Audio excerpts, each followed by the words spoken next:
A for C, all for Christ. యెహోవా తప్ప దేవుడేడి? మన దేవుడు తప్ప ఆశ్రయ దుర్గమేది? సమూయేలు 2వ గ్రంథము 22:32. ప్రార్థన. ప్రేమమయుడ, కృపామయుడ, మా ప్రియ పరలోకపు తండ్రి, సర్వశక్తిగల మీ నామమునకు స్తోత్రములు దేవా. అయా, మీరు తప్ప వేరొక దేవుడు మాకు లేడు తండ్రి. మీరే మా సత్యము, మీరే మా సమస్తము నాయన. ప్రభువా, ఆత్మీయులేమిలో, ఆపదలో, అత్యవసరతలో, ఆర్థిక ఇబ్బందుల్లో మిమ్మల్నే ఆశ్రయిస్తున్నాము తండ్రి. మాకు సహాయం చేయండి దేవా. మీ సహాయం లేనిదే మేము ఏమీ చేయలేము తండ్రి.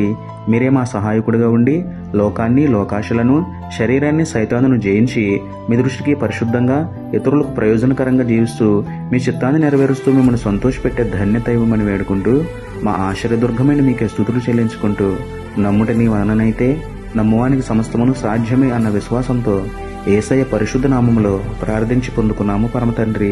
ఆమేన్.